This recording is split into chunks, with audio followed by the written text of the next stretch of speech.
Hello tout le monde, je suis ravie de vous retrouver dans cette nouvelle vidéo et comme vous avez pu le découvrir dans le titre, on va parler aujourd'hui de Nagini. Vous êtes évidemment très nombreux à vous poser plein de questions à son sujet et je vous ai donc proposé une petite foire aux questions sur Instagram pour que vous puissiez me donner toutes vos questions et je vais donc y répondre aujourd'hui en vidéo. Et d'ailleurs si vous ne nous suivez toujours pas sur Instagram, et bien je vous affiche le compte juste ici, venez nous rejoindre, il y a plein de petites stories, de petites exclus que vous ne voyez pas forcément sur YouTube, donc n'hésitez pas à venir me rejoindre. Vous avez également le lien cliquable directement dans la barre de description juste sous la vidéo, donc n'hésitez pas à aller faire un petit tour, ça me fera très plaisir de vous voir rejoindre la communauté. Bref, on va attaquer de suite avec la toute première question. Est-ce que je vais changer le nom de la chaîne puisque maintenant nous sommes 4? Donc déjà le compte YouTube et globalement tous nos réseaux sociaux s'appellent effectivement Three Hearts, donc ça veut dire 3 cœurs en anglais et à l'époque je prenais ça un peu comme 3 entités, 3 cœurs différents qui nous représentaient. Bali, Ace et moi-même, ça voilà, on formait les 3 cœurs. Et maintenant je me dis pourquoi pas que ces 3 cœurs là se transforment en Bali, Ace et Nagini. Je fais plus partie du game, mais ma foi voilà, c'est mes 3 chevaux, mes 3 petits cœurs, mes 3 petits loulous. Et je ne pense pas qu'il y ait de grand intérêt à ce que je change le nom de la chaîne. Donc voilà, je sais pas ce que vous en pensez vous, mais je pense pas qu'il y ait un grand intérêt à changer complètement le nom de la chaîne et à marquer Four Hearts. Voilà, je pense qu'il n'y a pas... À mon avis c'est pas une priorité du tout, donc nous resterons a priori comme ça pour le plus grand bonheur de tous. Je vous fais d'ailleurs une petite aparté, je suis désolée au niveau du son si vous entendez des bruits de fond. Il y a un débardage dans la forêt à côté, donc il y a des gros camions, il y a Ace qui est en train de lécher derrière la porte aussi, il est juste derrière l'appareil. T'arrêtes avec tes bruits de bouche. Bref, voilà, il y a du bruit un peu partout et vous risquez de l'entendre, je suis désolée pour ça.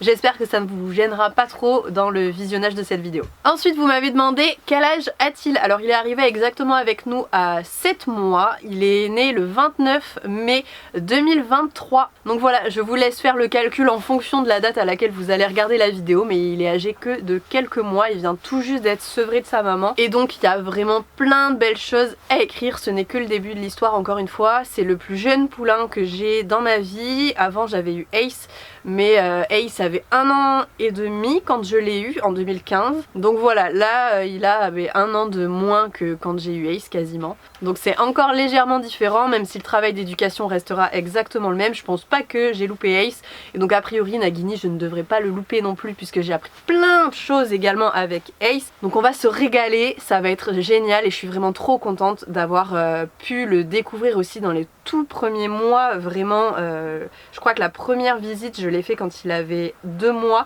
donc vraiment tout pitchoun. Et c'est ça qui est très intéressant aussi, de voir son évolution en tant que poulain, etc.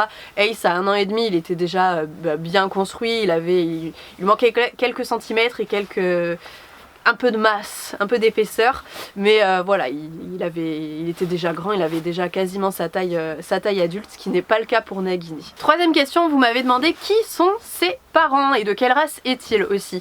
Alors, il est origine constatée, c'est-à-dire qu'on sait qui est son papa, qu'on sait qui est sa maman, mais que ça ne définit pas une race à proprement parler. Il ne fait pas partie d'un studbook. On dira poliment que c'est un mélange des prés, comme j'aime bien le dire, même si ce mélange des prés a été choisi par l'élevage. D'ailleurs, il vient de l'élevage d'Enfer. J'essaierai de penser à vous mettre le lien de l'élevage dans la barre de description aussi sous la vidéo, si jamais vous voulez aller voir les produits qu'ils ont. Ils ont fait rentrer des chevaux qui sont très sympas au niveau couleur, donc peut-être que vous pourrez avoir votre futur loulou là-bas. En tout cas moi je suis complètement satisfaite de Nagini, c'est vraiment un joli petit loulou et on verra comment il se forme au fur et à mesure des mois qui passent. Et pour aller du coup un peu plus en profondeur sur sa génétique, donc il ne fait pas partie d'une race à proprement parler, mais sa maman, donc vous l'avez vu en vidéo, elle est noir silver, je crois que c'est ça la robe exactement, c'est à dire qu'elle est noire un peu chocolat avec les crins dorés argenté très clair, donc c'est une robe assez particulière et elle est de race comtoise coupée cheval de trait, donc on va dire que c'est un demi-trait comtois.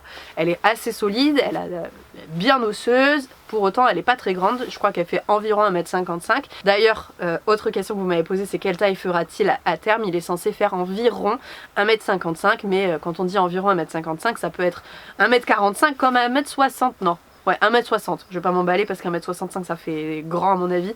Mais voilà, ça peut. Enfin, il sera pas grand cheval, il va rester entre Bali et Ace, pile poil entre les deux. Et du coup, donc, comme je vous le disais, sa maman est à moitié comtois, à moitié cheval de selle. Donc, bah voilà, ça fait demi-cheval de trait d'un côté. Et son papa, c'est la même chose, mais avec du sang arabe, c'est-à-dire que c'est un demi-sang arabe. Sa maman s'appelle Eroti et son papa s'appelle Shalimar. D'ailleurs voilà à quoi ressemble son papa et a priori Nagini devrait être très probablement de la même robe que lui. Donc là pareil, c'est cheval de selle coupé avec un cheval qui avait du sang arabe, donc ça fait un demi-sang arabe et un demi-sang comtois qui font au total Nagini. Donc c'est un vrai mélange improbable, mais on verra ce que ça peut donner. En tout cas ça a fait un mélange coloré, il est mignon comme tout, il est adorable comme tout, et vraiment au niveau du caractère il a l'air génial. Encore une fois, je pense pas que ce soit le cas, mais on peut avoir des surprises en fonction de son évolution, de ses apprentissages, etc. Donc on verra, vous verrez avec moi comment il se transforme, comment il évolue, et je suis encore une fois très impatiente que vous découvriez tout ça. Vous aviez aussi pas mal de questions concernant sa robe. Oui, effectivement, elle est assez originale. Là, c'est assez particulier puisqu'on sait pas trop. Un coup il est gris, un coup il y a du beige sur sa robe. Enfin, il est un peu bigou comme j'aime bien le dire, je trouve ça assez rigolo, c'est l'effet Kiss Cool. Pour les plus jeunes d'entre vous, je pense que Kiss Cool vous connaissez même pas la marque. Mais au moins les anciens vous savez de quoi je parle. Bref, concernant sa robe, il est très exactement Pi Isabelle Overo, c'est-à-dire que c'est pas un pi classique. Les pi classiques généralement il y a plus de blanc et vous allez retrouver du blanc au niveau des membres, du dos, de la ligne du dessus globalement, de l'encolure. Et lui en fait vous n'avez pas du tout de blanc sur l'encolure et sur les membres, mis à part les balsanes. Vous avez juste une grosse tache au niveau du ventre. Libre à vous d'imaginer ce que représente cette tache d'ailleurs, un dragon, Taz, un ogre, voilà plein d'autres choses. Personnellement je trouve que effectivement ça ressemble assez à un dragon un peu déformé, je vous l'accorde. Mais voilà, il n'est ni Rouen, ni Louvet, ni B, il est bien Isabelle. Alors c'est un Isabelle fumé foncé effectivement. C'est pas un Isabelle très beige, très clair. Voilà, en fait il va clairement finir à mon avis comme son papa, on verra ce que ça donne en été. Là il est un peu de deux couleurs différentes parce qu'il a été tondu, et c'est d'ailleurs l'objet d'une nouvelle question que vous m'avez posée, à savoir pourquoi il a été tondu au niveau du dos. Alors j'ai déjà répondu à cette question dans des vidéos, mais visiblement certains d'entre vous laissent passer les informations. C'est pas grave, c'est aussi l'intérêt de faire 7 fois aux questions. Au moins vous avez tout qui est regroupé, vous êtes sûr que j'aurai répondu à une question que vous vous posiez sur Nagini à 99%. Il a été tondu sur toute la moitié supérieure de son corps, tout simplement parce qu'il a déclenché une dermatophilose. Une dermatophilose, qu'est-ce que c'est? C'est exactement la même chose qu'une gale de boue. En général la gale de boue vous savez un peu plus facilement ce que c'est puisque ça se situe au niveau du membre et c'est nettement plus commun chez les chevaux. Vous savez, c'est les petites croûtes qui vont venir se former à l'arrière d'un membre. Cette maladie là elle est créée par l'humidité, donc quand il pleut beaucoup, comme l'automne absolument pourri qu'on a eu cette année en 2023, et bien toute cette humidité là va finir par transpercer jusqu'à la peau du cheval. D'habitude elle s'arrête au niveau des poils de l'animal, ça lui crée une protection naturelle, mais là il a tellement plu que l'eau a fini par infiltrer les couches inférieures du poil jusqu'à stagner au niveau de la peau. Forcément de l'eau qui stagne sur notre peau ça crée quoi? Des moisissures. Ces moisissures c'est un petit champignon en fait qui va venir ronger la peau, créer des croûtes et une inflammation, et puis plus vous laissez l'humidité, plus ça va se répandre, faire de grosses croûtes, et au final tout le dos peut être une énorme croûte. Autant vous dire que c'est très inconfortable pour le cheval, c'est pas extrêmement douloureux mais c'est inflammé, donc voilà, ça gêne. Vous pouvez pas monter un cheval qui a un dos abîmé. Bon là en l'occurrence on s'en fiche parce qu'il a 7 mois donc c'est pas le projet, mais malgré tout ça peut être très inconfortable, et forcément voilà, vous avez la maladie qui continue d'avancer s'il n'est pas protégé, s'il n'est pas soigné.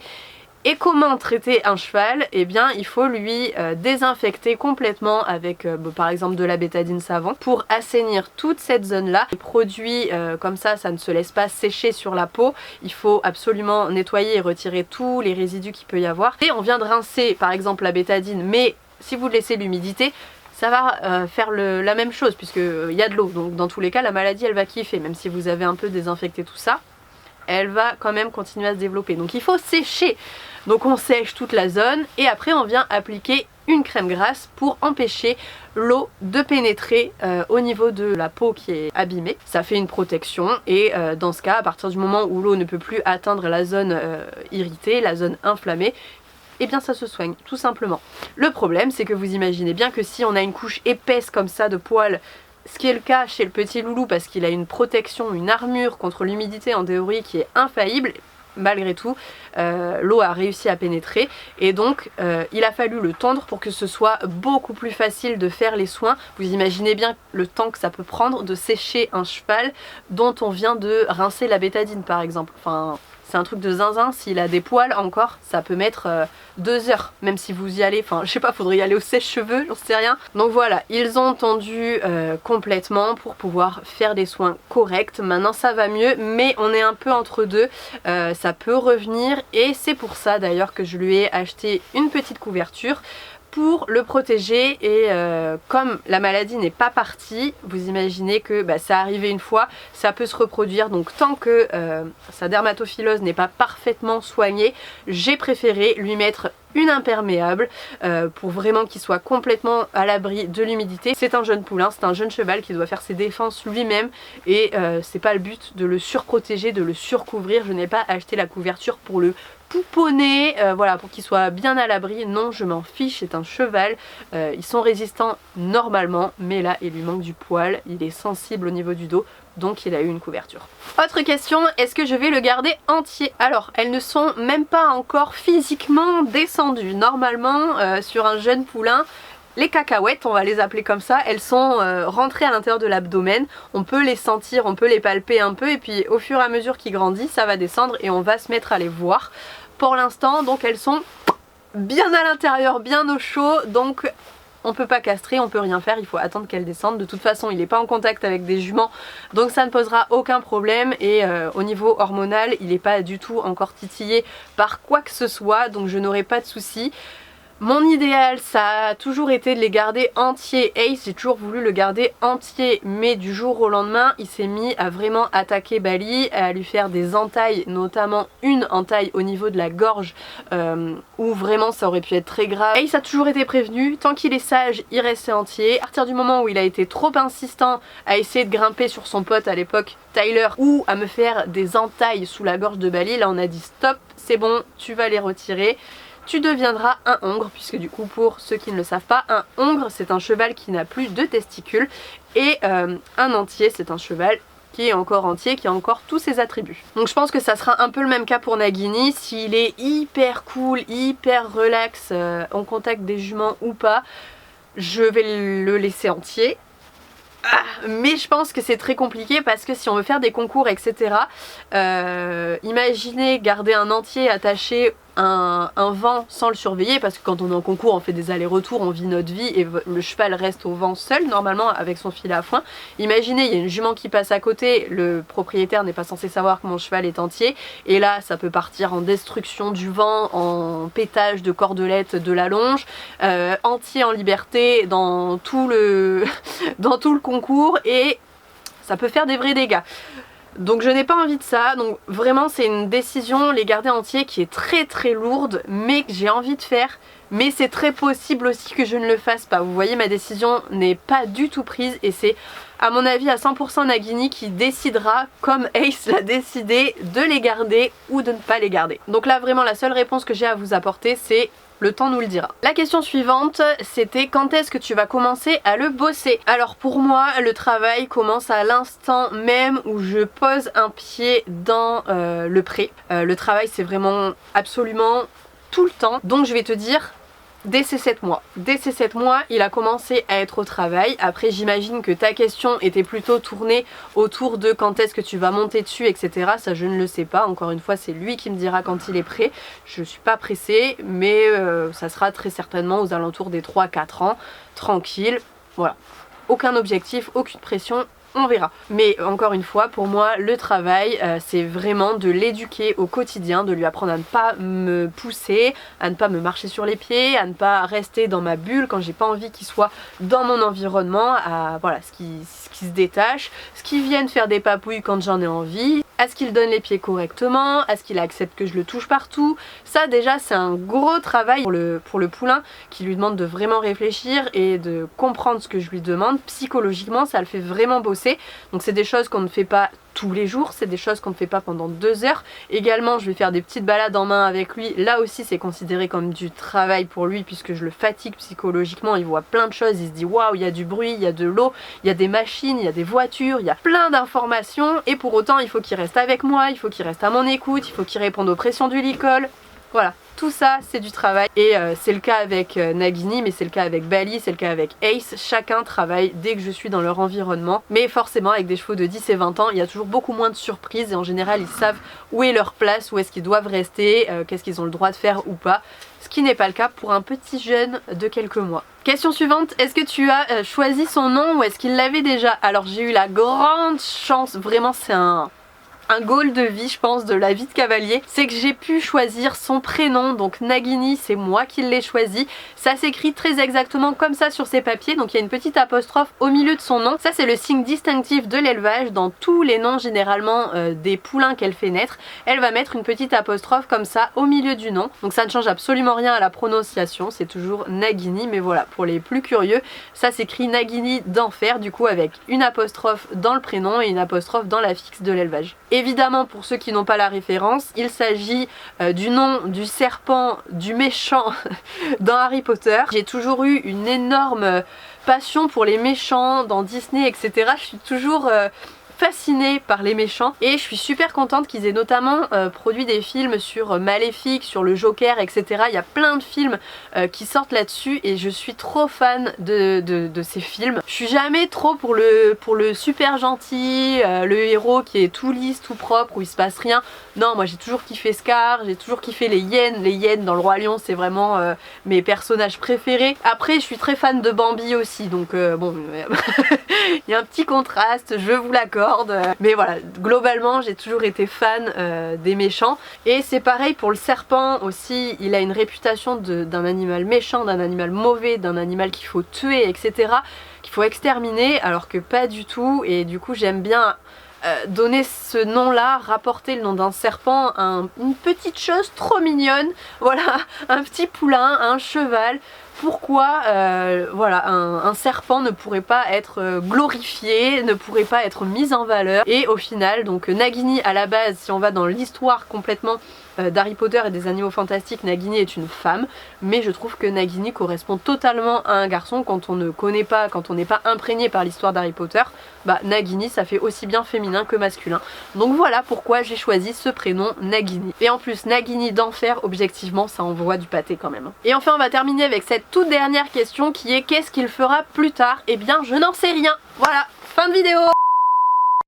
Je rigole ou pas parce que avec mes chevaux je n'ai jamais su où est-ce que je voulais aller. Avec Bali je me suis jamais dit un jour je ferai de la liberté avec lui. Avec Ace je ne me suis jamais dit un jour il aura un petit cavalier, il fera de la compétition et j'essaierai de le faire sortir au jumping de Bordeaux. Je ne me suis jamais dit des choses comme ça, mais c'est les chemins de vie qui font que ça vous amène à un endroit ou à un autre. Et au final je pense que en fonctionnant comme ça, ça m'a amené que des bonnes choses dans ma vie avec eux. Donc Nagini c'est la même chose, je l'ai pris a priori pour faire la même chose que Bali, c'est-à-dire plein de choses, tester plein de disciplines, refaire pourquoi pas des petites épreuves d'endurance, du trek, du CSO, même si je suis vraiment pas fan du CSO, je pense qu'il y en aura très peu d'ailleurs, plutôt hunter ou dressage, vraiment de tout, du travail à pied, de la liberté. Il essaiera tout et on verra comment il réagit aux différentes choses que je lui propose. Est-ce qu'il y a des choses qu'il n'accepte pas, qu'il n'aime pas? Ça va se ressentir de suite et auquel cas eh bien on se remettra en question et on essaiera de faire des choses différentes. Je n'ai jamais eu aucun projet pour mes chevaux, je ne sais pas où je vais moi-même dans ma vie et pourtant il m'arrive que de belles choses. Et pourtant il ne m'arrive que de belles choses, donc ma foi, continuons comme ça. Donc la réponse effectivement c'est je ne sais pas réellement s'il fera du dressage, du CSO, qu'est-ce qu'on fera, à quel niveau, à quelle hauteur. Je sais pas et je m'en fiche, mais je sais qu'on fera de très belles choses ensemble. Bref, c'est donc là-dessus qu'on va arrêter cette petite vidéo. J'espère bien évidemment qu'elle vous aura plu. Surtout, n'oubliez pas de vous abonner à la chaîne en cliquant sur la petite photo qui s'est affichée juste ici de Bali et moi. Voilà, ça c'est gratuit. Et vous pouvez également aller checker le lien dans la barre de description sous la vidéo. Vous avez mon compte Instagram et surtout la possibilité de cliquer sur le lien pour souscrire à la chaîne. Alors vous pouvez cliquer sur le lien, ne vous inquiétez pas, ça vous débite pas automatiquement hein, des sous, il n'y a pas de souci. Mais voilà, si jamais vous voulez avoir des petits avantages sur la chaîne, ça vous intéresse, et bien sachez que c'est possible. Bref, merci du fond du cœur à tous. Je vous fais de très gros bisous et on se retrouve évidemment très vite pour une prochaine vidéo. Salut!